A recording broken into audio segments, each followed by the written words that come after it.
The smell of stale coffee and industrial cleaner always hung heavy in the air, but today it felt suffocating. I stood frozen near the break room door, my shoes sticky with the dark liquid pooling around them. The chatter of the busy office had died down instantly, replaced by a silence so thick you could hear the hum of the computers. My hands were trembling, not because I was scared, but because I was fighting every instinct in my body to scream. Just seconds ago, I had been walking to my cubicle when a heavy shoulder slammed into me, sending my cup flying. Manager Cashin stood over me, his expensive leather shoes uncomfortably close to the spill. He didn't apologize. He didn't offer a napkin. Instead, he sneered, his lip curling in disgust as he looked me up and down. He grabbed a dirty gray mop from the corner and tossed it. The wooden handle clattered loudly against the floor, rolling to a stop against my foot. "If you're too precious to mop floors, you can find another job," he spat, his voice echoing off the glass walls. "Clean the floor, intern." The entire office watched. I could feel their eyes burning into me, some with pity, most with relief that it wasn't them. Cashin leaned in, his cologne overpowering, and whispered loud enough for the front row to hear, "You kids think you're special. You're nothing." He stormed off toward his office, muttering, "Some people don't belong here." I gripped the mop handle, my knuckles turning white. He had no idea how right he was. I didn't belong here, and neither did he. My name is Avon Thorne. To the people in this building, I was just a 22-year-old nobody, a fresh college graduate desperate for a line on a resume. To the world outside, I was the only daughter of Alaric Thorne, the billionaire CEO and founder of Thorne Industries. But no one here knew that. Not the receptionist, not HR, and certainly not Cashin. This wasn't some rich kid's idea of a game. This was a rescue mission. 2 months ago, my father received a disturbingly high number of anonymous complaints about the marketing department. They were vague, fearful, and desperate. Then, suddenly, the complaints stopped. Not because the problems were fixed, but because the system had been purged. I had begged my father to let me join the Underboss program, a secret internal audit protocol he designed years ago but rarely used. He was hesitant. He wanted to send in a legal team, but lawyers couldn't see what an intern could see. Lawyers scared people into silence. Interns were invisible. I needed to know why 30 separate complaints against manager Cashin had mysteriously vanished from the server. I needed to know why the turnover rate in this department was 3 times higher than anywhere else in the company. As I squeezed the dirty water out of the mop, I looked at Cashin's glass office. He was laughing on the phone, feet up on his desk. He thought he was untouchable.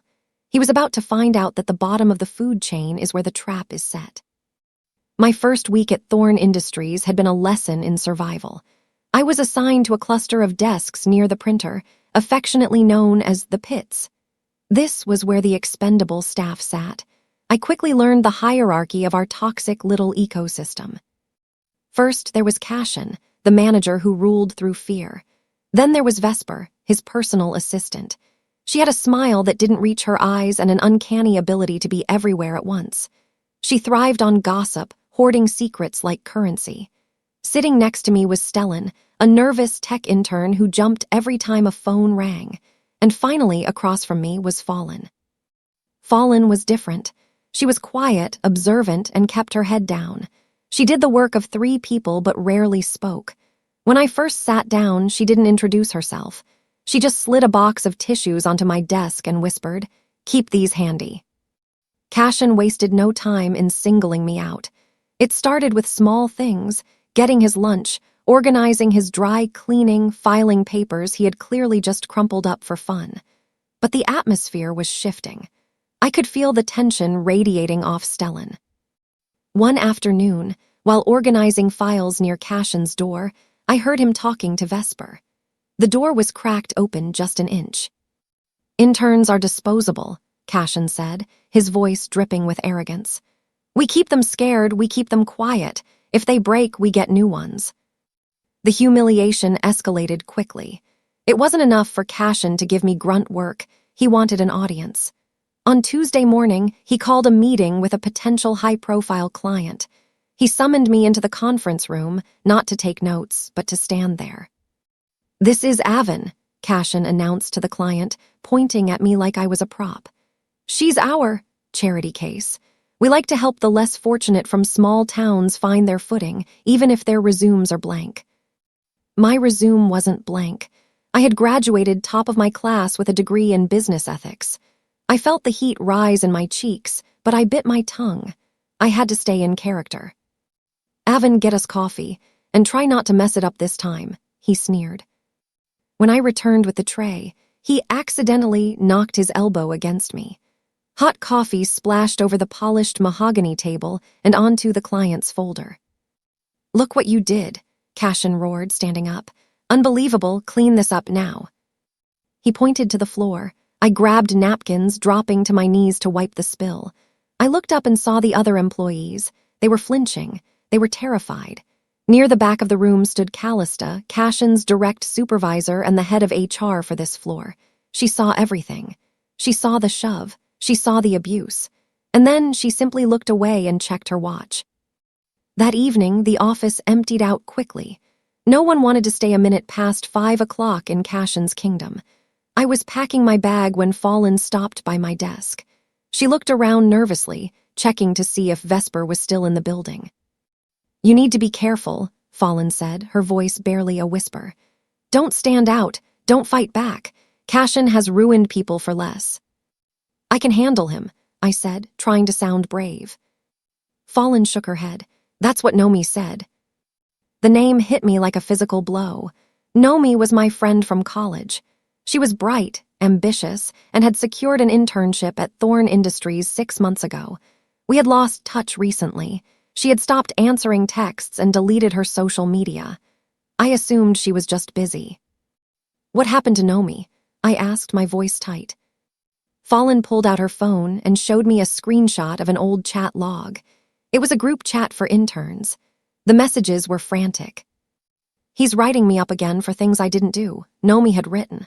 "I can't take this." "She was forced out," Fallon whispered. "They said she stole company property. It was a lie. He destroys anyone who challenges him." I looked at the chat log. The timestamp was 3 months ago. Nomi hadn't just quit, she had been erased. The next morning, I arrived 2 hours early.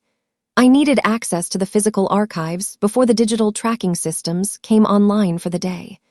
My father's clearance gave me a backdoor into the deeper HR files, but I had to be careful not to trigger an alert on Cashin's dashboard. I found Nomi's file in the bottom drawer of a cabinet marked "Terminated." The official paperwork was neat and tidy. It stated clearly, "Terminated for misconduct, theft of office supplies and insubordination." It was a lie. I knew Nomi. She wouldn't steal a paperclip, let alone valuable supplies. But as I flipped through the pages, I found something odd. The signature on her exit interview wasn't hers. It was a shaky, digital approximation. "She never did anything wrong," a voice said behind me. I jumped and spun around. It was Fallon. She had come in early, too. "You're digging," Fallon said, her eyes wide with worry. "If he catches you, he won't just fire you. He'll blacklist you from the industry." "I need to know the truth," I said. "Did she have any proof?" Fallon hesitated, then reached into her pocket. She pulled out a small, silver USB drive. "She gave me this before security dragged her out. I've been too scared to look at it. She said it was an encrypted folder labeled incident footage." We went to the server room in the basement, a place where the Wi-Fi signal was weak and prying eyes were few. Stellan, the tech intern, owed me a favor for covering his shift the week before. I asked him to decrypt the drive. He didn't ask questions, he just typed furiously, his face pale. "Done," Stellan whispered, "but whatever this is, it's heavy." I opened the file. It was a video clip, clearly taken from a security camera that was supposed to be inactive. The angle was high, looking down into Cashin's office. The video showed Nomi standing by his desk. She was crying. Cashin was screaming, his face red. He grabbed her wrist hard and shoved a stack of papers into her face. The papers scattered everywhere. Then he pointed at the door. The video cut off abruptly. My stomach churned. This was assault. This was undeniable proof of a hostile work environment. But then I looked at the metadata at the bottom of the screen. "Wait," I said, pointing to the date. "That was July 12th. So," Stellan asked. "According to the company-wide calendar," I said, my blood running cold. Cashin was officially on vacation in the Maldives that week. He falsified his leave records to make sure he had an alibi if anything happened in the office. He was smarter than I thought, but he was also arrogant. He didn't think anyone would check the tapes. I knew I couldn't just email this to my father yet. I needed to see how deep the rot went. If Callista in HR had ignored the abuse I saw earlier, she was likely protecting him. I needed to test the system. I printed a screenshot of the video, just a single frame showing him grabbing Nomi's wrist, and placed it inside a plain manila envelope. I waited until the lunch rush, when the HR office was empty, and slid it onto Callista's desk. No note, no name, just the image. The next morning, the office was eerily quiet. I expected sirens, or at least a shouting match. Instead, there was nothing. At 10:00 a.m., Cashin marched out of his office. He clapped his hands loudly. "Emergency meeting, everyone in the conference room, now." We filed in. Cashin stood at the head of the table, packing like a caged tiger. "It has come to my attention," he began, his voice dangerously low, "that someone in this office is trying to spread malicious rumors. Let me be clear. Leaking private, manipulated footage is a fireable offense. It is a legal offense." He scanned the room, his eyes lingering on every intern. "If I find out who is trying to undermine this department, I will destroy them," he hissed. I looked over at Callista. She was standing in the back, arms crossed, glaring directly at me. She had told him. She had ratted me out immediately. The retaliation began the moment the meeting ended. Cashin didn't fire me. That would be too suspicious right after the leak. Instead, he decided to break me. He piled impossible amounts of work on my desk. Spreadsheets that needed manual entry going back 10 years. Filing projects that required lifting heavy boxes for hours. He belittled me in every email, copying the entire team on messages that said things like, "Avon, please try to use your brain today," or "Avon, redo this. It looks like a child did it." He also started a whisper campaign. I heard him telling a senior manager near the coffee machine, "Yeah, the new intern. She's a bit unstable. We're trying to manage it, but honestly, it's worrying." I kept my head down. I started documenting everything. Every email, every snide comment, every impossible deadline. I saved them to a folder on my desktop titled Project Alpha. 3 days later, I came in to find my computer screen black. I rebooted it. Nothing. When it finally turned on, my desktop was empty. My documentation file was gone. I checked the recycle bin. Empty. I checked the cloud backup. Wiped. "Having technical issues?" Cashin asked, walking by with a smirk. "You really should be more careful with company data, Avon. Losing files is a sign of incompetence." He had deleted it remotely. He had access to my terminal. I sat at my desk, staring at the empty screen, trying not to cry. I felt isolated. Stellan was too scared to look at me. Fallen was buried in work. Then Vesper rolled her chair over. "Hey," she said softly. "I saw what happened with your computer. That sucks." I looked at her suspiciously. Vesper never spoke to interns unless she wanted something. "I can help," she whispered. "I have admin privileges for the archiving system. Sometimes when files get deleted, they sit in a temporary cache for 24 hours before they're gone forever. I can restore it for you." I hesitated. "Why would you help me? You laughed when he threw the mop." "I laughed because I had to," Vesper said, her eyes looking sincere. "I hate him too, Avon. He treats us all like dirt. If you have evidence, I want to help you bury him." It was the lifeline I needed. "Okay," I said. "Please restore the folder." She smiled. "Give me 10 minutes. That night, I stayed late to wait for the files. I walked past the break room and heard giggling. I peeked around the corner. Vesper was sitting on the counter. Cashin was standing between her knees, his hands on her waist. "She bought it," Vesper laughed. She actually thinks I'm restoring her files. I just permanently scrubbed the cache. Good girl, Cashin said, kissing her forehead.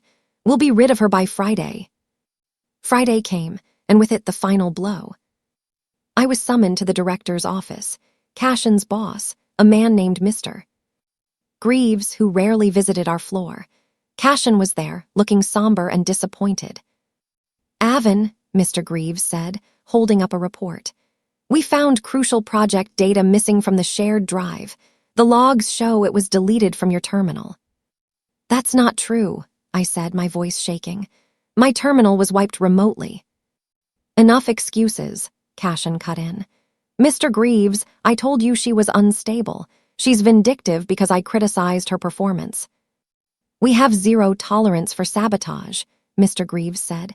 Security will escort you out. 2 guards stepped forward. I didn't fight. I let them walk me past the desks, past Fallen, who looked devastated, past Vesper, who smirked behind her hand. They took my badge. They walked me to the curb. I stood on the sidewalk, humiliated. It was raining. I hailed a cab and went straight to my apartment. I sat on the floor, feeling the weight of the failure. He had won.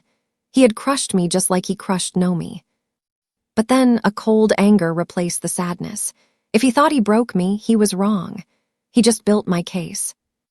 I pulled out my personal phone and dialed a number I rarely used. Dad, I said when Alaric Thorne answered. I'm staying, but the plan has changed. I need full access. I need to become the underboss. My father was furious when I told him what happened, but I convinced him to let me play it out. If you step in now as CEO, he walks away with a severance package and a sealed record, I argued. I need to catch him in a felony. Alaric reluctantly agreed. He gave me a new identity in the system. I wasn't an intern anymore. I was User 0, a maintenance profile with super administrator privileges on the underboss audit server. I could see everything: emails, bank transfers, security logs. I couldn't go back into the building physically, so I set up a command center in my living room. I logged in. The first thing I saw was a company-wide announcement sent out that morning by Cashin. Due to budget restructuring, we are making some necessary personnel changes. He had fired 3 people that morning. One of them was Fallen. My heart sank. He was clearing house. He knew I had been talking to her. He was cutting loose anyone who might have been infected by my rebellion. This wasn't just about me anymore. He was destroying livelihoods to protect his ego. I worked for 48 hours straight, fueled by coffee and rage. With my new access, I dove into the deep history of the department's finances. I wasn't looking for harassment anymore. I was looking for greed. Men like Cashin always wanted more. I found it in the vendor contracts. For the past 2 years, the marketing department had been paying exorbitant fees to a printing company called Apex Solutions. The invoices were approved by Cashin. The amounts were just below the threshold that required executive sign-off. I cross-referenced the address of Apex Solutions. It was a PO box in a strip mall 3 towns over. Then I hacked into the metadata of the invoices. The creator of the invoice documents wasn't an external company. The author tag was CV. Cashin Vance. He was creating fake invoices for a shell company, approving them himself, and funneling the money out. I pulled his direct deposit records.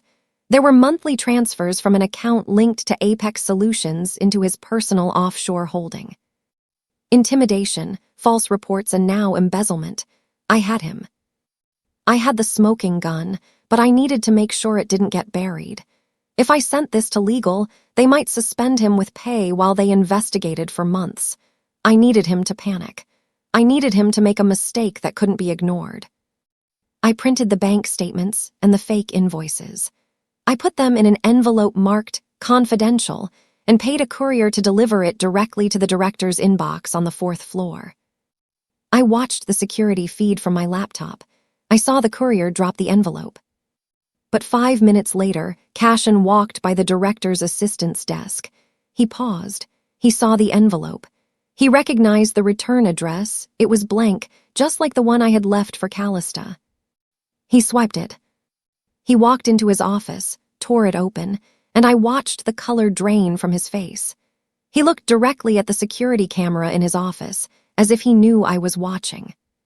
He picked up his phone and dialed my old cell number. I let it ring. He left a voicemail. "You think I don't know your game? You're playing with fire, little girl. One more mistake and you're done. Permanently." He was paranoid now. Good.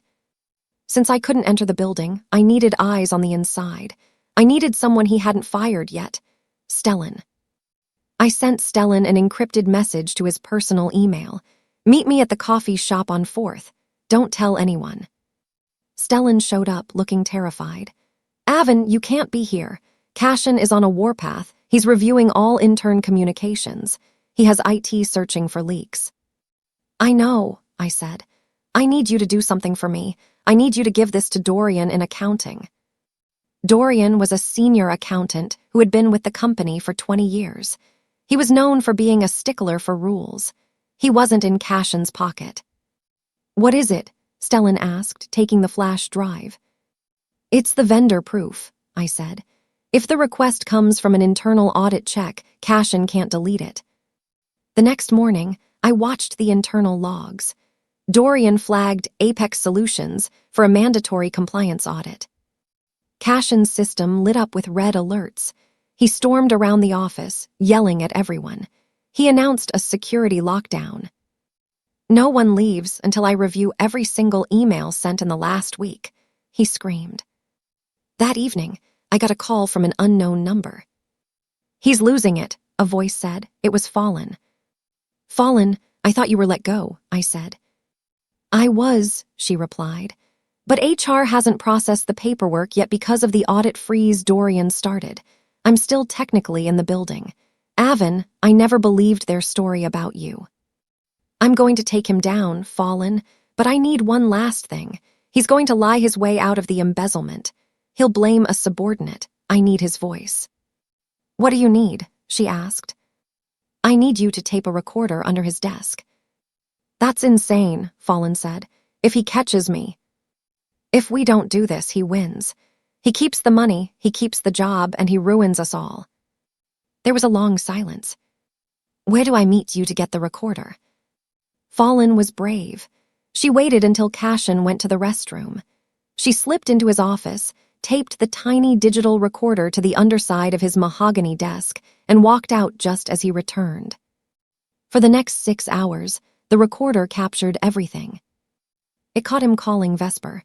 "We need to shred the Apex files, tonight." It caught him calling his lawyer. "They're onto the shell company. I need to move the assets." But the most damning moment came when Stellan walked in to ask for a signature. Cashin snapped. "You useless little parasite," Cashin screamed. The audio was crystal clear. "This department is a joke. I run it however I want. I am the only reason this company makes money. The CEO is a senile old man and HR is in my pocket. I can do whatever I want." I listened to the audio stream in real time. My heart pounded. He had just insulted the CEO, my father, and admitted to corruption in the same breath. I uploaded the clip directly to the Underboss confidential review server. The response was immediate. The board of directors contacted me through the secure Underboss channel. They were cautious corporate types. "User 0, the audio is compelling, but it could be dismissed as venting. We need concrete evidence linking him to the fraud before we can authorize a police intervention." They were stalling. They wanted a neat package. Suddenly, the audio feed from Cashin's office went screechy. There was a loud thud. "What is this?" Cashin's voice boomed. He had dropped a pen. When he bent down to pick it up, he found the recorder. "Who put this here?" he roared. Silence. Then he laughed, a cold, terrifying laugh. "I know who it is," he said to the empty room. "Bring me the intern roster." He didn't call Fallen. He called me. "I know you're listening," he said into the recorder before crushing it. 10 minutes later, my phone rang. "Come to the office, Avon," Cashin said smoothly. "We need to discuss your severance package and your friend Fallen's future." He was holding her hostage, not physically but professionally. I'll be there in 20 minutes, I said. I put on my best suit. I wasn't the intern anymore. I walked into the building. Security tried to stop me, but I flashed a new badge my father had issued me that morning. Executive Liaison. The guard looked confused but let me pass. I took the elevator up. The office was silent. Everyone was watching. I walked into Cashin's office. He was sitting there, smiling too calmly. I know you're not just an intern, he said, leaning back. You have resources, but I can't figure out who you're working for. A competitor, the press. Does it matter? I asked. It does, he said, because if you don't stop this, I will make sure Fallen is sued for corporate espionage. I will ruin her reference forever. I will ruin yours. I looked him dead in the eyes. You already tried to ruin me. It didn't work. Let's be reasonable, Cashin said, standing up. I'm hosting a team dinner tonight, a celebration of our recent successes. Why don't you join us? We can bury the hatchet. I can cut you in on the deal. He was trying to bribe me. He was trying to frame me as a co-conspirator. A team dinner, I asked. Yes, at the Meridian. 7 o'clock. Be there or Fallen goes down for the data breach. I agreed. I left the office. I met Fallen outside. She was shaking. What did he say? He wants to make a deal, I said. He's setting a trap. What do we do? We walk right into it, I said, but we're not going alone. That night at the restaurant, Cashin was charming. He poured wine. He joked. Vesper was there, looking nervous. So, Cashin said, lowering his voice, the Apex account, it generates about $50,000 a month. I can route 10% to you, Avon, just for keeping quiet. He was bragging.